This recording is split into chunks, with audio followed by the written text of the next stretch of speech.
하나님께 드림으로 말씀 앞에 나가도록 하겠습니다. 하나님, 나를 사랑하신다. 하나님, 내 인생에 크고 비밀한 계획 가지고 계신다. 하나님, 오늘도 나와 동행하셔서 그 계획 이루어 주신다. 아멘. 그렇게 될 줄로 믿습니다. 아멘. 불교에는 윤회라고 하는 독특한 사상이 있는데요, 한 존재가 지금의 생애에서 살았던 삶을 근거로 하여 다음 생에서 다시금 환생한다라고 하는 개념을 뿌리로 하고 있습니다. 불교의 관점에서 한 존재가 현재의 삶에서 석가모니의 가르침을 따라 바르게 살아야 되는 이유는 더 나은 모습으로 환생하기 위함이라 이렇게 이해할 수 있을 것입니다. 불교의 환생의 교리와 비교가 되는 교리가 기독교 안에도 존재하는데, 우리가 잘 아는 거듭남의 교리입니다. 성경 안에서 한 사람이 예수 그리스도를 믿어 구원받았다는 표현을 다른 표현으로 쓸 때 거듭났다라고 하는 표현을 쓰기 때문입니다. 다만 불교의 환생의 교리와 기독교의 거듭남의 교리에 가장 큰 차이가 있다면, 불교 환생의 교리는 다음 생에 대한 이야기라면, 기독교의 거듭남은 지금 현재 우리의 삶에서 경험하는 영적인 태어남이라 이렇게 이해할 수 있을 것입니다. 거듭남은 한 번 태어나서 육신의 생명을 소유하고 있는 이 땅의 사람들이 반드시 예수 그리스도 안에서 다시 한번 태어나야 된다는 사실을 우리에게 보여줍니다. 그리고 이 거듭남의 중요성을 보여주는 하나의 문장이 있다면, 한 번 태어나면 두 번 죽고 두 번 태어나면 한 번 죽는다라고 한 선언일 겁니다. 들어보신 적 있을 것입니다. 한 번 태어나면 두 번 죽고 두 번 태어나면 한 번 죽는다. 이런 고백이 나오는 이유는 기독교의 종말론 때문입니다. 한 존재가 태어나서 육신의 생명을 가지고 살다가 일정 시간이 되면 모든 존재는 반드시 한 번 죽게 됩니다. 그런데 죽고 나서 끝나면 한 번 태어나 한 번 죽는 것일 텐데, 죽고 나서 하나님의 심판대가 기다리고 있고 그 심판대에 의해서 두 번째 생명이 죽음과 생명으로 갈리게 된다는 것입니다. 예수 그리스도 안에 있는 사람은 다시 살아서 영생을 소유하게 될 것이고, 그리고 예수 그리스도 바깥에 있는 사람들은 지옥에 가서 영원한 형벌을 받는다. 그것이 영적인 죽음입니다. 그래서 한 번 태어나서 한 번 죽으면 두 번 죽게 되고, 두 번 태어나서 한 번 죽게 되면 한 번의 죽음으로 끝나게 된다는 것입니다. 성경에서 예수 그리스도 안에서 거듭난 사람이 소유하게 되는 생명을 영생이라고 그렇게 기록을 합니다. 이 영생의 문자적인 뜻은 영원히 죽지 않는 생명이라는 뜻을 가지고 있습니다. 그러니까 단어적으로 놓고 보면, 우리 육신의 생명은 소멸적 생명이라면 영생은 소멸되지 않는 생명이라 이렇게 이해할 수 있을 것입니다. 그런데 이 영생의 본질이 소멸되지 않는 생명이라고 이해하는 데에는 문제가 있습니다. 왜냐하면 엄밀한 의미에서 이 땅에 살아있는 어떤 사람도 소멸되는 생명을 소유하고 있지는 않기 때문입니다. 무슨 말인가 하면, 한 존재가 하나님의 심판대 앞에 서서 지옥으로 천국으로 각각 가게 될 터인데, 두 존재는 다 각각의 장소에서 죽지 않기 때문입니다. 지옥이 영원한 형벌로 기억되는 이유는, 지옥은 소멸되는 장소가 아니라 거기서 소멸되지 않은 상태에서 계속적으로 심판, 저주를 받기 때문이기 때문입니다. 그런 점에서 천국에 있는 사람이나 지옥에 있는 사람이나 생명 자체는 소멸되지 않는 성격을 가지고 있습니다. 그럼에도 불구하고 성경이 천국에서 있는 사람들의 생명을 영생이라고 한정하는 이유는 간단합니다. 성경이 말하는 영생은 생명의 길이가 아니라 누구랑 그 생명을 누리고 있는가의 관점이기 때문입니다. 하나님과 생명을 누리고 있어야 그게 영생입니다. 바로 이런 이유에서 사도 요한이 요한복음 17장 3절에서 이렇게 말을 합니다. 영생은 곧 유일하신 참 하나님과 그가 보내신 자 예수 그리스도를 아는 것이라. 유대인들에게 있어서 안다는 단어는요, 어떤 의미를 함축하고 있는가? 경험한다는 뜻을 함축하고 있습니다. 그러니까 성경이 말하는 영생은 무엇인가? 유일하신 하나님과 그의 보내신 예수 그리스도 그분을 경험하고 있는 것. 이걸 좀 더 쉽게 말씀드리면, 현재의 내 삶에서 하나님이 내 아버지이신 걸 경험하고 예수 그리스도가 내 인생의 주인이심으로 순종을 경험하고 있으며, 성령에 의해서 매일같이 거룩한 삶을 경험하고 있는 존재가 영생하는 존재라는 것입니다. 오늘 본문에서 우리가 살펴보려고 하는 것은, 한 존재가 거듭났다는 것이 어떤 의미를 가져야 되는가를 우리에게 소개하는 말씀이라고 생각이 됩니다. 우리가 지난 시간에 살펴본 것처럼 예수님께서 6월절에 예루살렘 올라가셔서 성전을 청결하시고, 우리 성경에 기록되어 있지 않지만 많은 이적을 행하셨습니다. 그리고 그 밤이었던 것 같습니다. 한 사람이 예수님을 찾아왔다는 것이 오늘 본문의 시작입니다. 요한복음 3장 1절로 2절입니다. 그런데 바리새인 중에 니고데모라 하는 사람이 있으니 유대인의 지도자라. 그가 밤에 예수께 와서 이르되, 랍비여, 우리가 당신은 하나님께로부터 오신 선생인 줄 아나이다. 하나님이 함께 하시지 아니하시면 당신이 행하시는 이 표적을 아무도 할 수 없음이니이다. 요한 사도는 밤에 찾아온 사람의 이름을 니고데모라고 기록을 하고 있고요. 그 사람을 소개하면서 바리새인이고 유대인의 지도자라고 소개를 합니다. 여기서 나오는 유대인의 지도자라고 말하는 것은요, 이스라엘은 종교 공동체이고 이 종교 공동체에서 결정되는 모든 것은 70명으로 구성된 사내들인 공의회가 결정을 하는데, 이 니고데모가 그 70명에 해당되는 한 사람이라고 기록을 하고 있는 것입니다. 특별히 본문에서 주목할 만한 것은 이렇게 굉장히 대단한 사람이 예수님을 찾아와서 뭐라고 말을 했는가? 랍비어라고 불렀다는 것입니다. 그가 예수님을 당시 존경하는 스승들에게 붙이는 랍비라고 하는 표현을 쓰고 있는 것은 그가 표적을 보았기 때문입니다. 어떤 표적인가? 그 이렇게 말하죠. 하나님이 당신과 함께하지 않으시면 어떤 사람도 당신과 같은 표적을 일으킬 수 없습니다. 그러니까 그런 표적을 보니까 당신은 하나님께로부터 온 스승이라는 것입니다. 이런 니고데모의 고백은 그의 사회적인 배경이나 또는 유대 사회 전체적인 배경을 놓고 보면 굉장히 이례적이라고 할 수 있습니다. 왜냐하면 예수님은 이제 나이가 30밖에 되질 않습니다. 그러니까 누군가에게 스승이라고 불리기에는 너무 낮은 나이고요. 또 하나, 예수님의 출신 배경 자체가 선한 것이 나올 수 없다고 말한 나사렛 출신이시고, 더더군다나 예수님께서 공생애를 시작하시기 전에 광야에서 공생애를 준비하신 것이 아니라 대부분의 시간을 몫으로 사셨으며, 성경 어디에도 예수님께서 공적인 교육을 받았다라는 기록이 없다는 점에서 예수님께서 랍비라고 호칭을 받기에는 사실은 적합한 구석이 하나도 없습니다. 오히려 본문상에서 랍비라고 더 불려야 될 사람은 니고데모입니다. 그는 바리새인입니다. 유대인들에게서 바리새인은요, 거룩한 사람이란 뜻입니다. 심지어 그는 거룩한 바리새인 중에서도 오르고 어디까지 올라갔는가? 유대 공동체의 모든 것을 결정하는 공의회원의 자리까지 올라갔습니다. 그래서 예수님께서 10절을 보면 니고데모를 이스라엘의 선생이라고 이렇게까지 표현을 하는 거예요. 그러니까 객관적으로 보면 진짜 선생같이 보이는 사람은 니고데모인데, 이 니고데모가 전혀 선생과 같지 않은 예수님에게 랍비여, 스승이여 이렇게 말하고 있다는데 굉장한 본문의 독특성을 가지고 있다고 말할 수 있습니다. 현상만 놓고 보면 니고데모는 예수님을 찾아와야 될 이유가 전혀 없습니다. 더더군다나 예수님에게 랍비라고 불러야 될 이유도 아무것도 없어 보입니다. 근데 정말 놀라운 것은 무엇인가? 이렇게 영적으로도 대단해 보이고 하나님 앞에서도 굉장히 거룩해 보이는 이 사람을 향하여서 예수님께서 뭐라고 말씀하셨는가? 내가 거듭나야 하리라. 사실 이런 선언은요, 굉장히 이례적입니다. 왜냐하면 우리가 유대인들의 자기 인식을 조금만 생각해 보면 이런 표현이 굉장히 낯섭니다.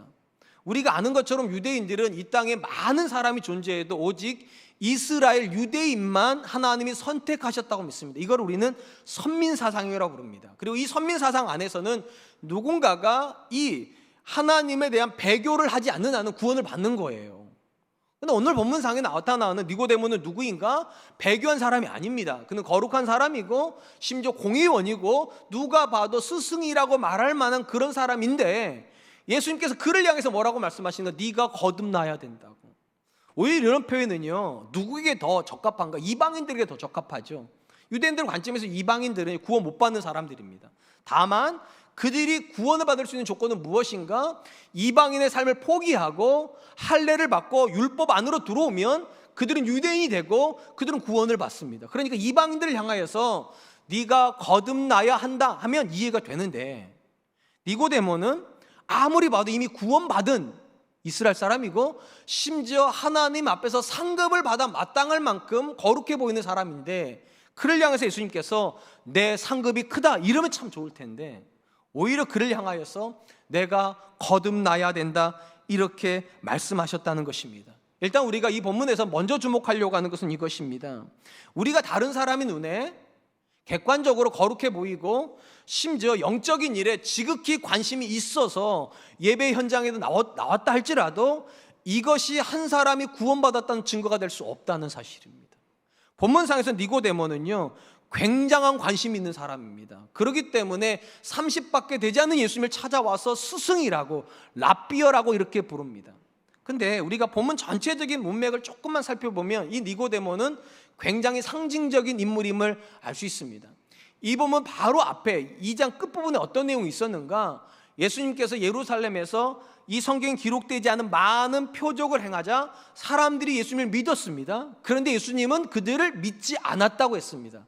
그리고 문장이 바뀌면서 누가 나오는가? 니고데모가 나와요. 그러니까 이 니고데모는 어떤 사람들을 대표하는가? 2장 말미에 있는 이적을 보고 예수님을 믿었으나 예수님이 그 믿음을 인정하지 않았던 사람들의 전형이에요.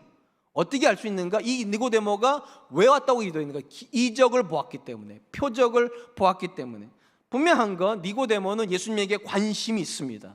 그가 이적을 보았기 때문입니다. 그런데 예수님께서 이 관심 있는 니고데모한테 내가 거듭나야 한다고 말씀하셨던 것은, 거듭난다는 의미는 절대로 관심의 영역으로 국한될 수 없다는 거예요.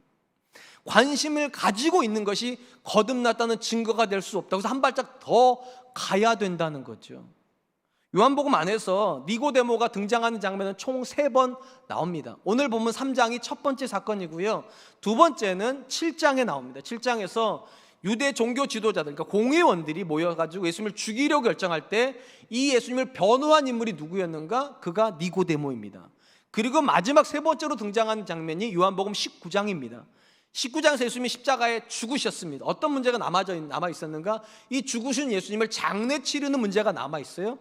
그때 나선 인물 중에 한 사람이 니고데모입니다. 니고데모가 모략과 침향 섞인 것을 가지고 와서 예수님의 장례를 치렀다, 이렇게 기록을 해요. 그러니까 우리가 요한복음 안에서 니고데모의 행적을 쫓아가 보면 특징이 하나가 있습니다. 니고데모의 신앙은 성장하고 있다는 것입니다.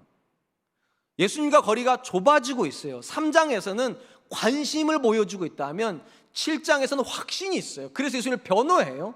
그리고 19장에 가면 헌신하고 있어요. 특별히 요한복음 19장에서 이 니고데모가 예수님의 장례를 치르는 일에 나서는 건 굉장히 이례적입니다. 왜냐하면 누가 예수님을 십자가에 못 박았는가?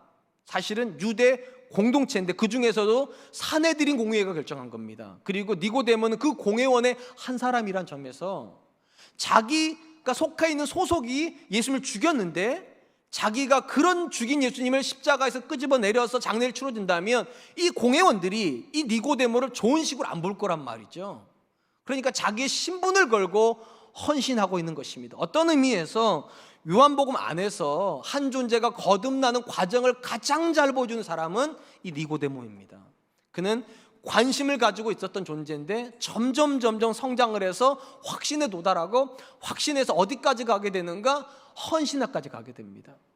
거듭났다고 하는 것은요, 영생을 소유하는 거라고 제가 말씀드렸습니다. 이 영생은 생명입니다. 그리고 우리가 아는 것이 있어요. 모든 생명은 성장합니다. 성장하지 않는 생명은 죽어가고 있는 것입니다. 그런 점에서 한 존재가 거듭났다면 반드시 그는 니고데모처럼 전진하고 있어야 돼요. 관심이 나쁜 건 아닙니다. 그러나 관심 자체가 믿음은 아닙니다. 거기서 출발해서 확신해서 헌신으로 가는 것이 실질적인 거듭남의 본질입니다. 이걸 깨닫게 해주시려고 관심에 있는 니고데모를 향하여서 내가 거듭나야 한다, 이렇게 말씀하시는 거죠. 사랑하는 성도 여러분, 오늘날 교회 안에 굉장히 많은 성도님들이 계십니다. 여러분, 교회 안에 가장 많은 부류의 성도들은 어떤 사람일까요? 누군가가 저한테 질문을 하신다면 제가 해드릴 수 있는 답은 아마도 요한복음 3장에 나오는 니고데모와 같은 사람일 것입니다. 그들은 사회적으로 일정 부분 성공을 거뒀던 사람들이고 영적인 일에도 무관심하지 않습니다. 그래서 주일이면 예배 나오고 심지어 시간을 내서 성경 공부도 할 것이고 그리고 기도하는 자리도 나올 겁니다. 그런데 딱 거기까지입니다. 영적인 일에 관심도 있고 교회가 하는 일을 지지하기도 하는데 이상하게 딱 거기까지만 하는 분들이 있어요. 누구로부터 만약 이렇게 배운 것 같아요. 신앙생활은 더 이상 하면 안 되는 것처럼, 그렇게 배운 것처럼 헌신은 안 해요. 굉장히 많은 성도들이 그렇습니다. 그런데 오늘 본문에서 예수님께서 이렇게 관심을 가지고 있는 니고데모에게 뭐라고 말하는가? 관심이 참 귀하다, 이렇게 말씀하신 것이 아니라 내가 거듭나야 하겠다. 주목할 것은 이것입니다. 니고데모가 보여주는 관심이 나빠서 그렇게 말씀하시는 것이 아닙니다. 그 안에 구원의 가능성이 있기 때문이에요. 어떤 사람도 처음부터 갑자기 좀 믿지 않습니다. 관심으로 또 시작이 돼요. 한번 교회 가볼까? 한번 말씀 들어볼까? 한번 그 예수님 믿어볼까? 이런 관심도 출발하는데 거기서 멈추지 말라고 말씀하시는 거죠. 왜냐하면 관심은 거듭나기 이전 단계이기 때문입니다. 아무리 열정적인 관심을 가지고 있고 열정적으로 지지를 해도 헌신하는 지점까지 가지 않는 관심은 구원받기 이전입니다.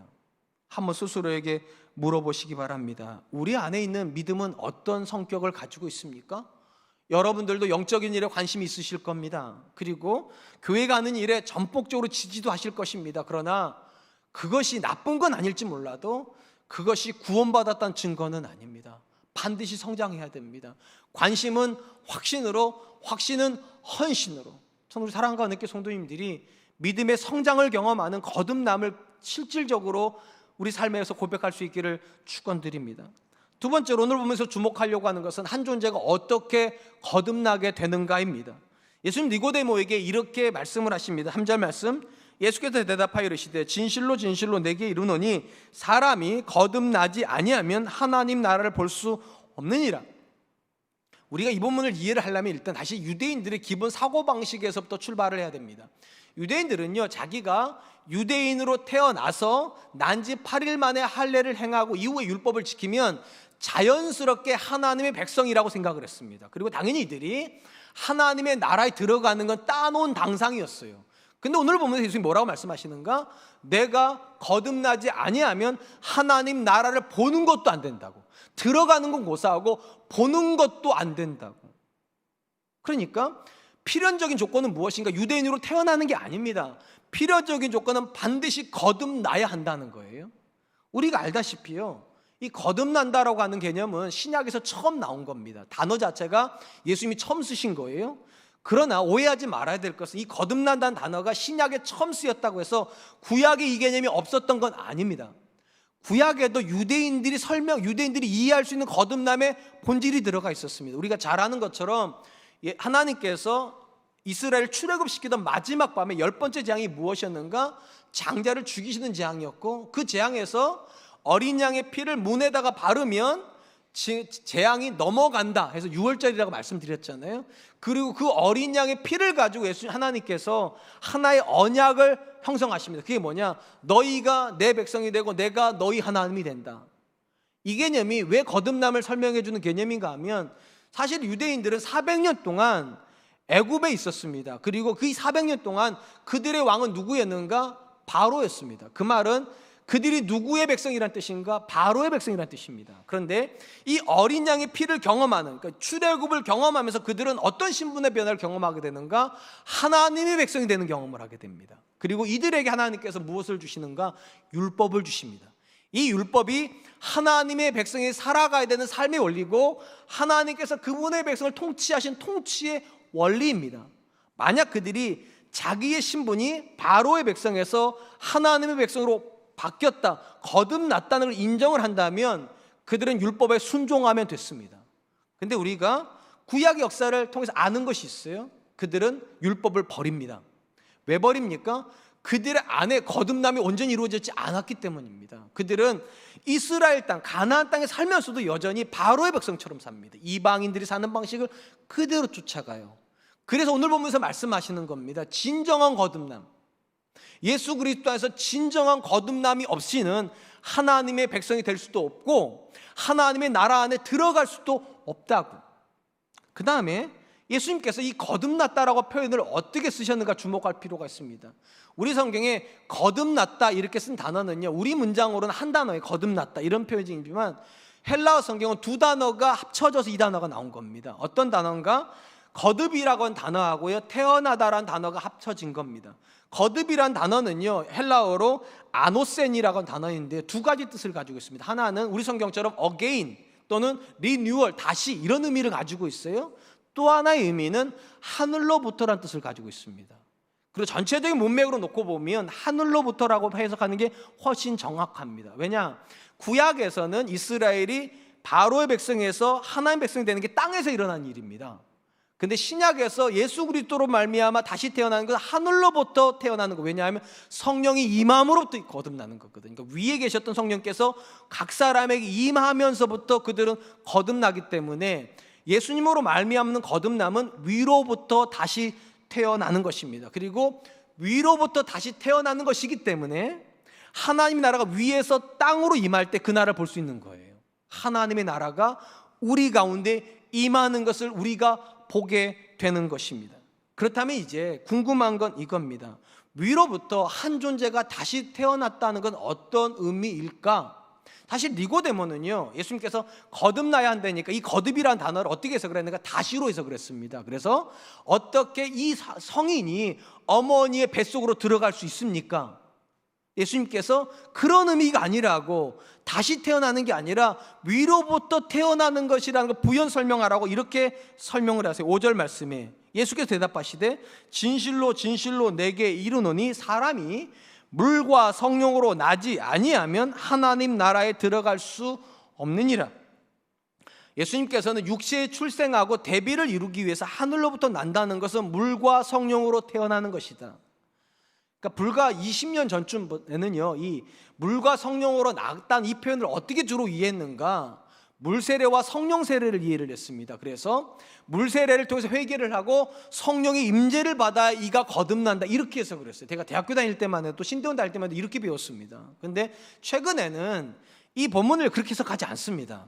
물과 성령이라 해석하지 않고요, 물 즉 성령, 그러니까 물하고 성령을 하나의 단어처럼 이해를 합니다. 왜 이게 의미가 있는가 하면, 우리가 자녀를 낳아보면 경험하는 게 하나가 있어요. 자녀는 어떻게 태어납니까? 어머니의 양수에 있다가 양수가 터지면서 태어나지요. 제가 여자가 아니라 잘 모릅니다. 근데 우리가 다 아는 게 그래요. 어머니의 양수에 있다가 양수가 터지면서 아이가 태어나. 이러니까 양수가 없으면 사람은 죽습니다. 마찬가지로 한 존재가 위로부터 태어날 때 물의 역할을 하는 존재가 있다는 거예요. 그게 성령이라는 겁니다. 성령에 의해서 한 존재가 거듭 태어나게 되고, 성령을 물로 해석하는 가장 중요한 이유 중에 하나가 성령이 하시는 가장 보편적인 사역이 무엇인가? 한 사람을 성결케 하는 사역이기 때문입니다. 물로 깨끗이 하듯이 그리고 깨끗한 존재로 태어나게 하신다는 것입니다. 그리고 예수님께서 바로 이어서 이렇게 말씀하세요. 3장 8절 말씀에 바람이 임의로 불매 내가 그 소리는 들어도 어디서 와서 어디로 가는지 알지 못하나니 성령으로 난 사람도 다 그러하니라. 자, 보세요.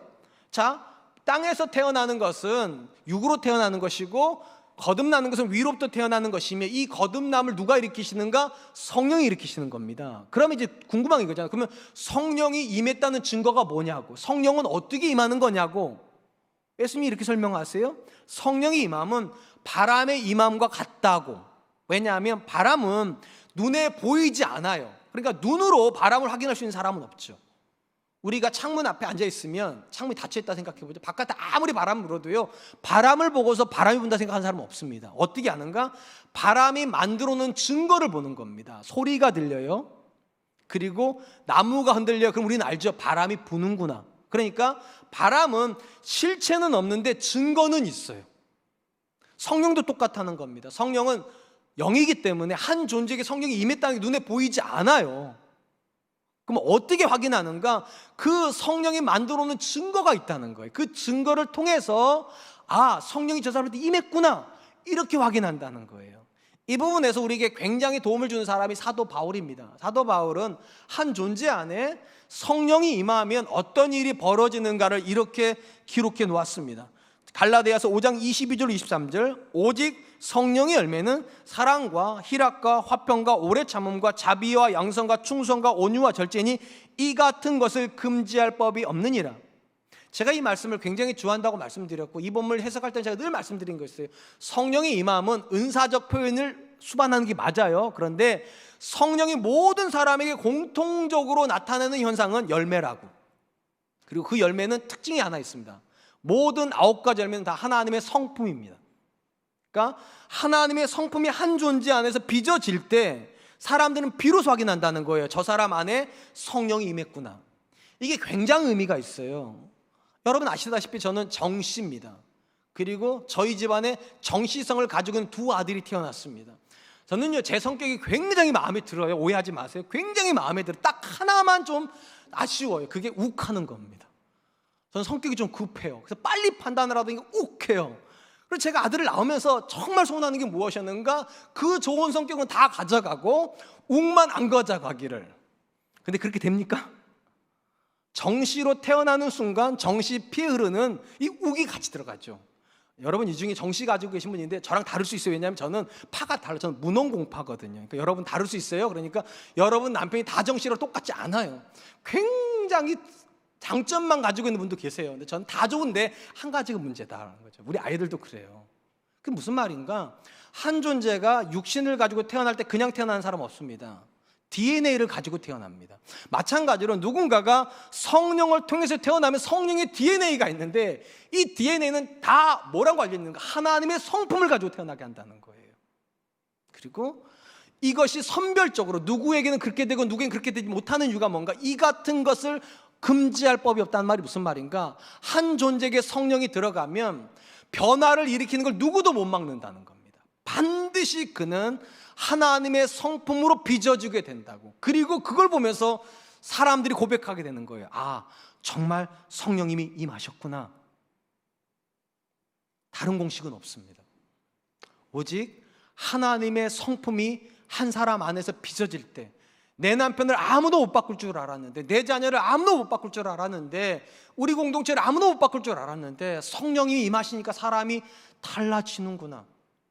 사랑하는 성도 여러분, 신약성경의 기록에서 우리가 가장 주목해야 될 것 중에 하나가 초대교회를 바라보는 이방인들의 시선 또는 초대교회를 바라보는 유대인들의 시선입니다. 저는 특별히 유대인들의 시선이 굉장히 의미가 있어요. 왜냐하면 제가 자주 말씀드렸듯이 교회는 어디서 처음 출발이 되는가? 유대 땅에서 처음 출발됐습니다.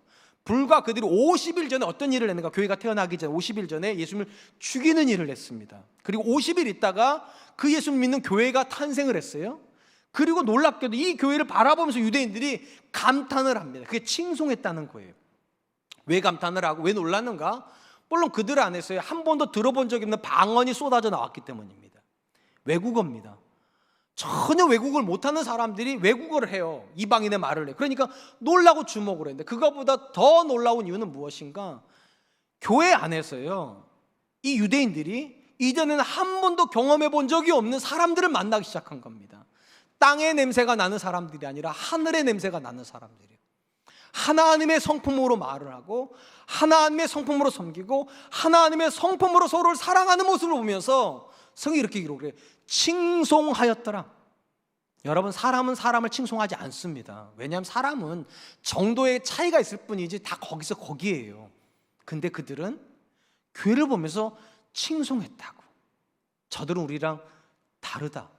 저들은 확실히 우리랑 다르다.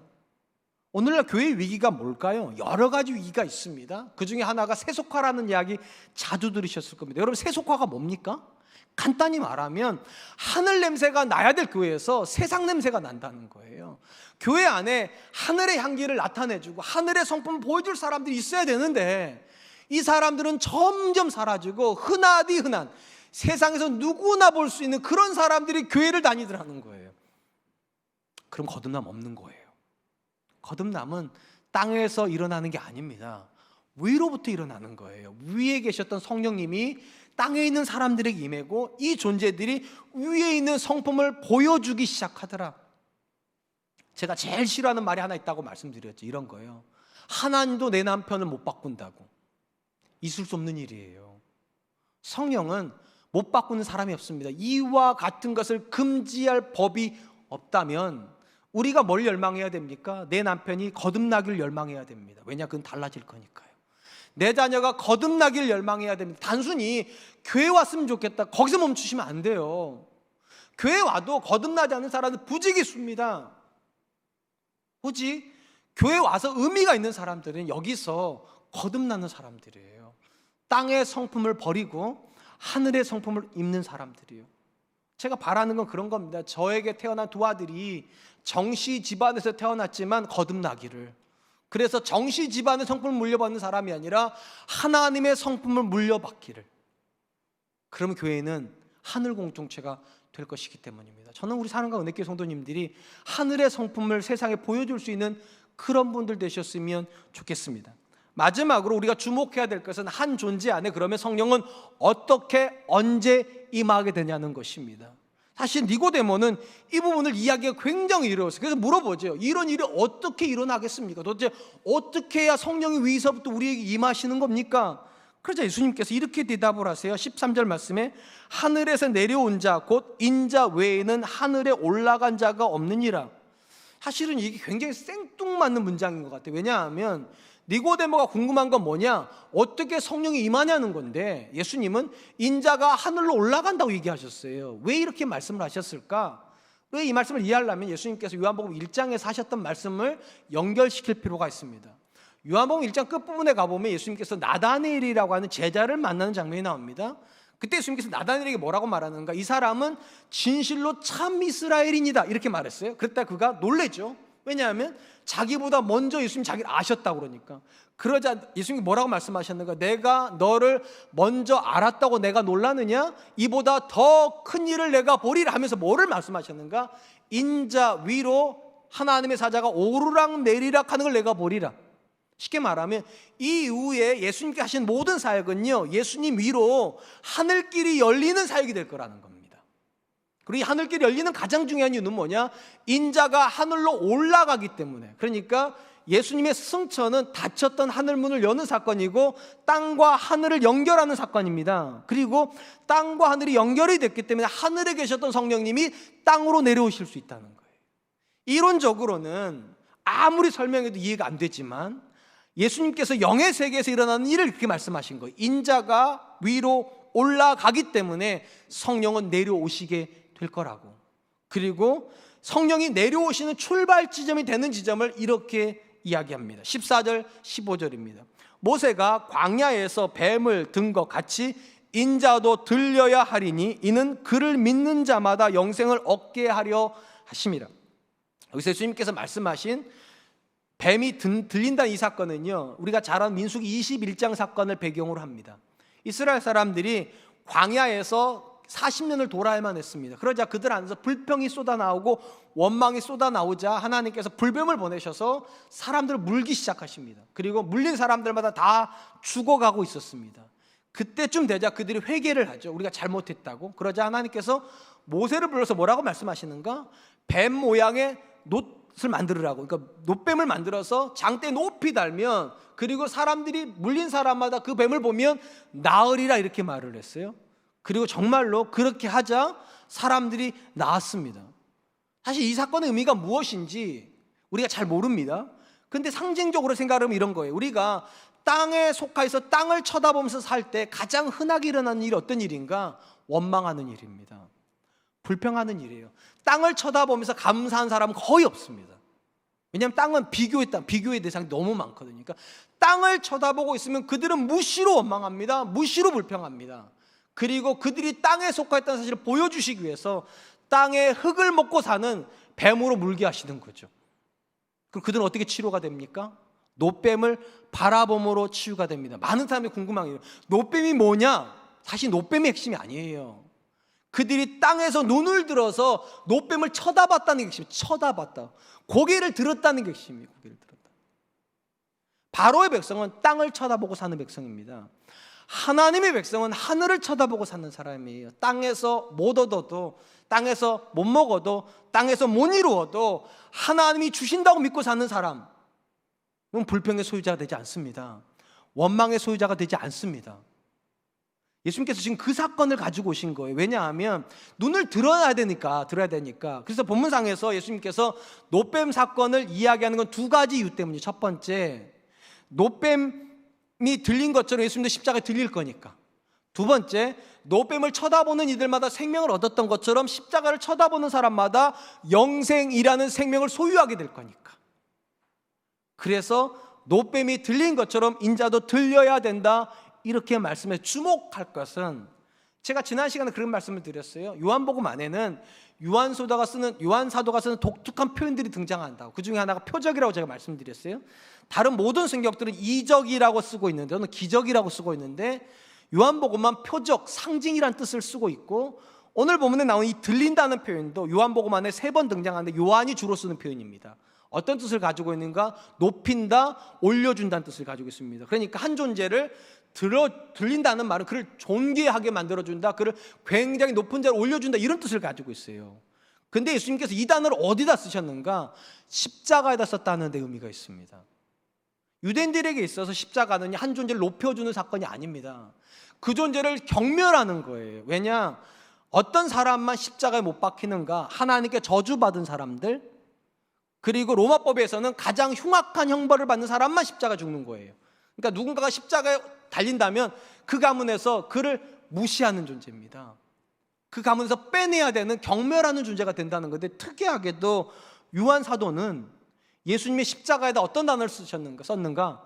들린다, 올려준다, 존귀하게 한다, 이런 단어를 썼다는 거. 왜 그럴까요? 간단합니다. 이 십자가를 통해서 하늘길이 열렸기 때문입니다.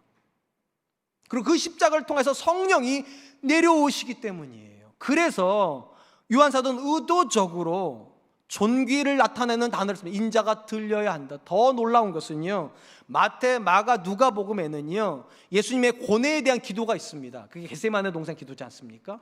예수님이 십자가를 너무 고통스러워하면서 드리는 기도가 겟세마네 기도인데, 놀랍게도 요한복음에는 이 겟세마네 기도가 없습니다.